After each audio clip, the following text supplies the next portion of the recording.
जय हिंद स्टूडेंट, उम्मीद करता हूं आप सभी स्वस्थ, मस्त, खुश और सुरक्षित होंगे।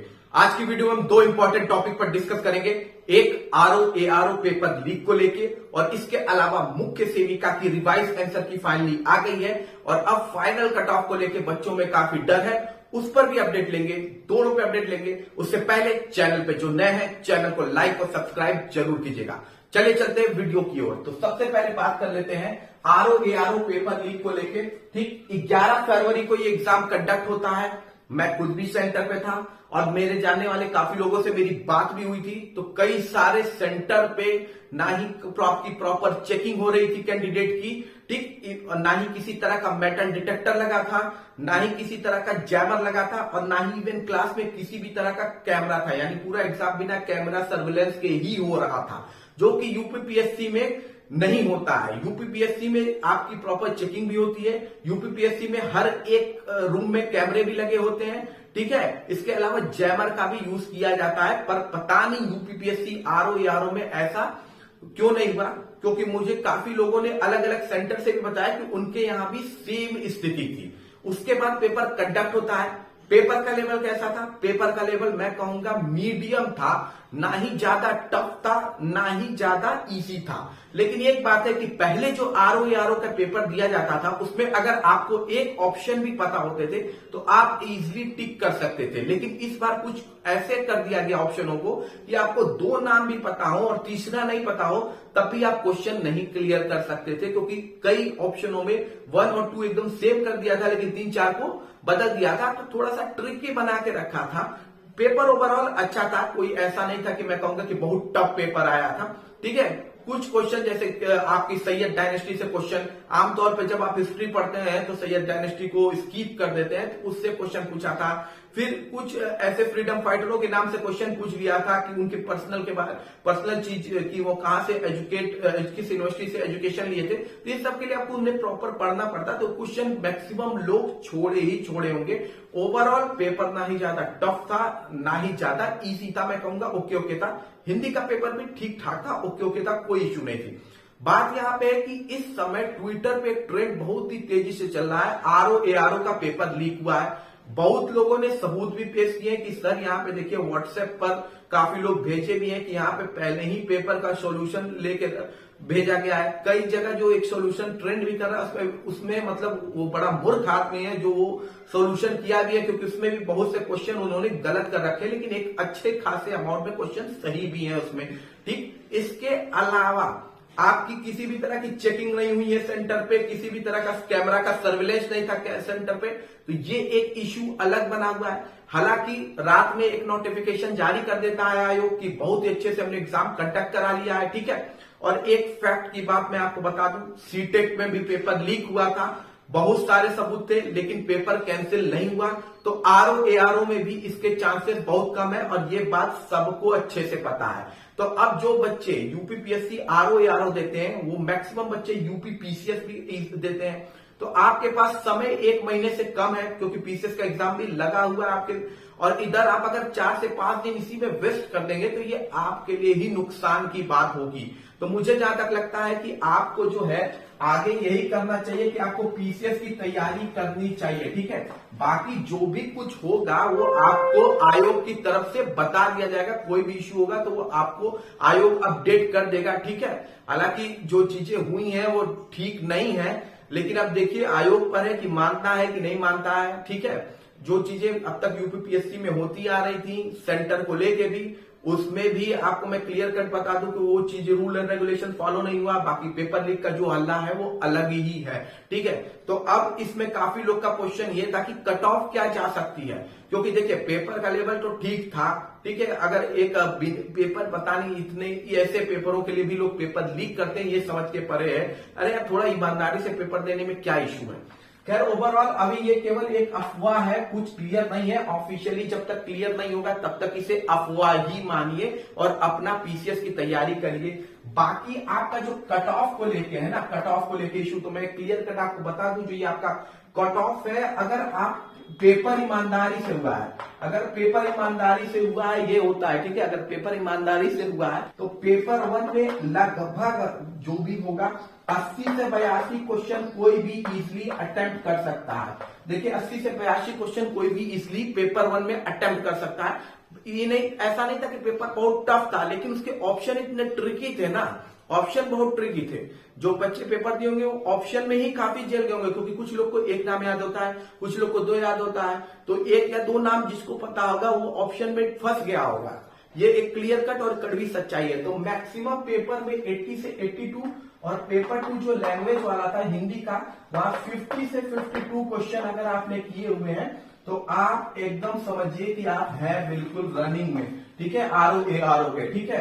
तो ये लगभग आपका 130 से 132 के बीच का है। 130 से 132 मार्क्स आपके सही हो रहे हैं तो आप बिल्कुल आरओ में सिलेक्शन होने के चांसेस 100% हैं, ठीक है। अदरवाइज फिर आप अपनी आगे की तैयारी कीजिए, ठीक है, क्योंकि अगर पेपर नहीं भी आउट हुआ था तो इतना तो कट ऑफ जाना तय है। जो पेपर का लेवल था इतना कट ऑफ जाना तो बिल्कुल तय है। अब हम बात कर लेते हैं अगली इंपॉर्टेंट अपडेट को लेके। तो अगली इंपॉर्टेंट अपडेट मुख्य सेविका को लेके है।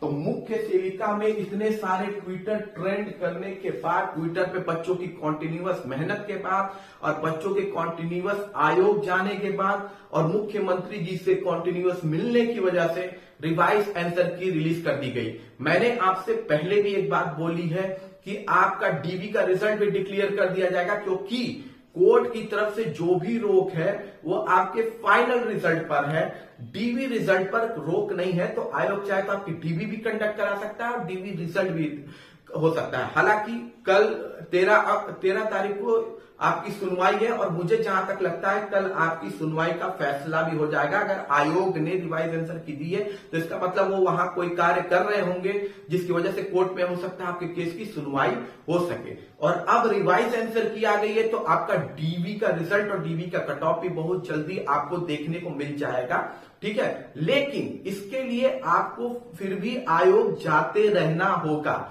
मैं कोई डेट नहीं बताऊंगा कि किस दिन 8 आपको आयोग जाना है, 15 फरवरी को जाना है, कब जाना है, यूपी पुलिस के एग्जाम कंडक्ट होने के बाद जाना है। इतने सारे आपके यूट्यूब पे है चैनल, कई सारे ग्रुप में आप ऑलरेडी ऐड हैं, तो वो खुद ही एक डेट दे रहे हैं। तो जहां पे मैक्सिमम बच्चों का डेट फिक्स होता है वहां पे ही आप लोग जाइए, ठीक है। जब भी जाइए तो एक अच्छे अमाउंट में जाइए, क्योंकि अभी हमारी लड़ाई कंप्लीट नहीं हुई है। आपने देखिए लड़ाई लड़ी है तो रिवाइज आंसर की आपके सामने है, जल्दी आपको डीबी का रिजल्ट भी दिखेगा। इसलिए सुस्त नहीं पढ़ना है कि रिवाइज आंसर की आ गई है तो हमें सुस्त पढ़ना है। बाकी जो डेट आपके जिस ग्रुप में भी है वहां फिक्स होता है, तो जिस भी तरह से आप जाइए तो अच्छे अमाउंट में जाइए। ये नहीं कि छोटे छोटे बच्चे, थोड़े थोड़े बच्चे जा रहे हैं तो इससे कुछ नहीं होगा, अच्छे खासे अमाउंट में जरूर जाइएगा।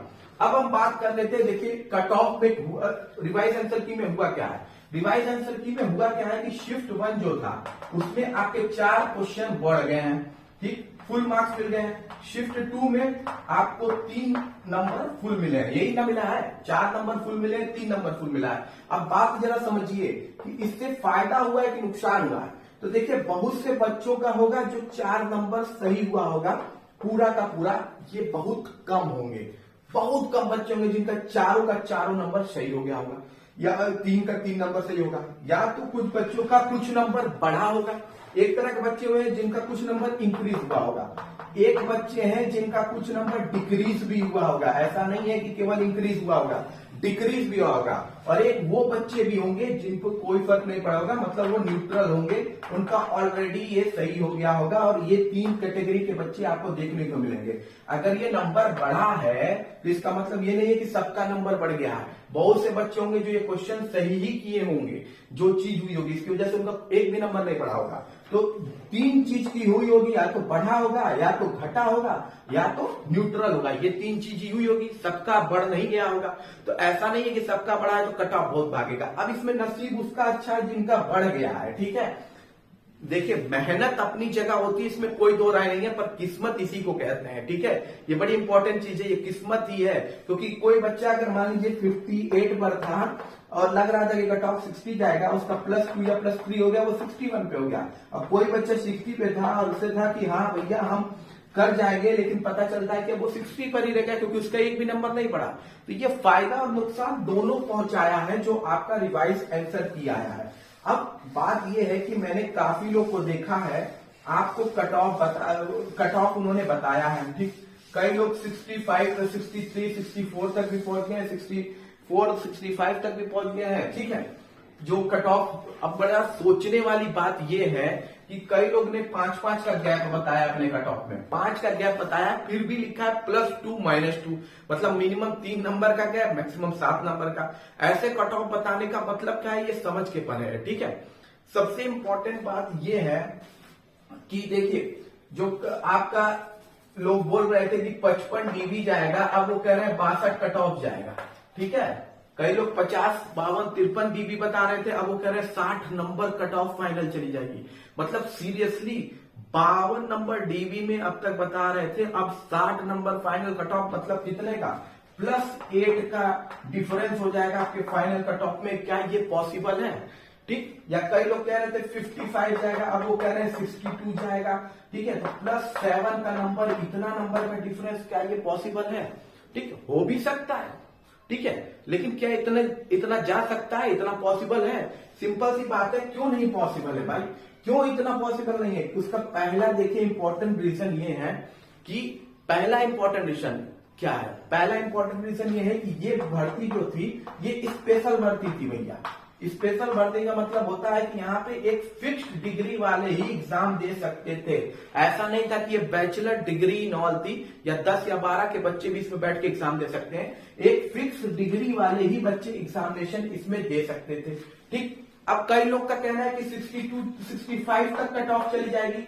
65 का कट ऑफ जाने का मतलब आप समझ रहे हैं क्या होता है? अगर 65 का कट ऑफ चला गया तो इसका मतलब है कि जो ये मिनिमम नंबर है, 65 नंबर मिनिमम है, यानी 65 प्लस वाले, यानी 65 से 70 के बीच में इतने ज्यादा बच्चे हैं, लगभग 500 से छोड़िए 7,000 के आसपास लगभग बच्चे इस कैटेगरी में आ रहे हैं, तब ये कट ऑफ जाएगा। 1,000-1,500 बच्चे, क्या 1,000-1,500 बच्चे वाकई 70 नंबर तक पा रहे हैं? इतना नंबर पा भी रहे हैं बच्चे कि 65 पे चला जाएगा कट ऑफ, या 62, इतना, ठीक है। तो ये बड़ा इंपॉर्टेंट है, सोचने वाली बात है, ठीक। और दूसरा मैंने बताया कि ये एक स्पेशल भर्ती है, यहाँ पर हर बैचलर डिग्री लॉ नहीं है, फिक्स अमाउंट में बच्चे हैं। दूसरा बड़ी बात जो है वो ये है कि अभी यहाँ पर देखिए डिग्री को लेके बड़ा इशू है, अभी डिग्री को लेके भी बड़ा इशू है, ठीक है। जो शैक्षिक अर्हता है इस पे भी अभी क्लियरेंस नहीं आई है। बहुत से बच्चे ऐसे हैं जो इस चीज को लेके भी निकाले जाएंगे, और वो कब निकाले जाएंगे, वो डीबी में निकाले जाएंगे, ठीक है। बहुत से बच्चे इसको डीबी में निकाले जाएंगे इसी चीज के लिए, और हो सकता है ये एक आपके लिए बहुत बड़ा इश्यू हो। किस चीज में? कोर्ट में जाने की। हो सकता है ये एक बार भर्ती और कोर्ट में जाए, और वो रीजन होगा ये डिग्री वाला, क्योंकि आयोग ने अभी तक क्लियर नहीं किया है कि कौन कौन से बच्चों की डिग्री वैलिड है इस चीज के लिए और कौन सी नहीं है। ये एक बड़ा कंफ्यूजन है, ठीक है। तो ये एक बड़ा इंपॉर्टेंट टर्निंग पॉइंट है अभी आपके पूरे फाइनल कट ऑफ में, और एक आपका स्पेशल भर्ती। ये दो रीजन है जिससे आपकी कट ऑफ उतनी नहीं भागेगी जितनी आप लेखपाल से उम्मीद कर रहे हैं कि लेखपाल में चली गई थी या कहीं भी चली गई थी, ठीक है। मैंने आपको रीजन बताया कि टेंशन मत लीजिए। जो आपको डर बैठ गया है कि अब तो कट ऑफ यूं चली जाएगी, वो चली जाएगी, 6 नंबर, 8 नंबर, 10 नंबर का फाइनल में कट ऑफ में आपको दिखने को मिल जा रहा है डीवी से, या 5-7 नंबर का। इतना डिफरेंस आपको डीवी से फाइनल कट ऑफ में देखने को नहीं मिलेगा। रीजन मैंने बता दिया, स्पेशल भर्ती है। दूसरा, आपकी शैक्षिक अर्हता बड़ी इंपॉर्टेंट चीज है, ठीक। इसके अलावा लेखपाल का भी रिजल्ट आया तो उसमें भी बहुत सी मुख्य सेविका के बच्चे हुए ही होंगे, ऐसा तो होगा नहीं। तो कई रीजन है जिसकी वजह से आपका कट ऑफ भागेगा नहीं। अब हमें देखिए फाइनल कट ऑफ मैं आपको अभी बता नहीं रहा हूं, इसके लिए मैं एक अभी पोल करूंगा। उस पोल में आप लोग को ज्यादा से ज्यादा पार्टिसिपेट करना है। उसमें 4 ऑप्शन होंगे, आप अपने हिसाब से उस ऑप्शन पे टिक कीजिएगा, प्लस नीचे कमेंट में उसके कमेटी में आप लोग ये जरूर बताइएगा कि आप किस कैटेगरी के बिलोंग करते हैं, unreserved, OBC, SC, ST, plus आपके मार्क्स क्या आए। ये बहुत जरूरी है बताना, और ईमानदारी से बताइएगा। केवल मुख्य सेविका के बच्चे बताइएगा, ईमानदारी से बचाइएगा, क्योंकि जो आप पर ही डिपेंड है। अगर आप ईमानदारी से कट ऑफ के बारे में बताएंगे अपना मार्क्स, तो आपको एक्यूरेट कट ऑफ पता चलेगी। अदरवाइज फिर अगर आप मजाक उसको लेंगे तो फिर कट ऑफ में भी इश्यू आएगा। तो उस पोल को मैं कल जारी करने वाला हूं, तो आप लोग प्लीज जाके उस पर वोट कीजिएगा। कमेंट बॉक्स में आप जरूर लिखिएगा और हो सके तो उसे शेयर भी कीजिएगा, ताकि और भी बच्चे जो मुख्य सेविका एग्जाम दिए हैं वो भी उस पोल में पार्टिसिपेट ले सके, ताकि एक अच्छा डाटा आपके सामने आ जाए। उस डेटा के अनुसार हम लोग एक परफेक्ट कट ऑफ आपको फाइनल बताएंगे। लेखपाल में मैंने बताया था जो आपको कट ऑफ डीबी का भी वही गया था। फाइनल कट ऑफ में आपका जो कट ऑफ था वो थोड़ा सा अप डाउन हुआ था 0.25 से 0.50, तो इतना चलता है, इतना फर्क कोई नहीं पड़ता है। ठीक है, तो देखिए बहुत से लोग अलग अलग चीज पे बहुत कुछ बोलते हैं। ठीक है, ज्यादा टेंशन मत लीजिए। ठीक, पोलिंग पर जरूर पार्टिसिपेट कीजिएगा, पोलिंग को शेयर भी कीजिएगा और जो क्वेश्चन हो कमेंट बॉक्स में जरूर पूछिएगा। मिलते हैं अगली वीडियो में। जय हिंद, जय भारत।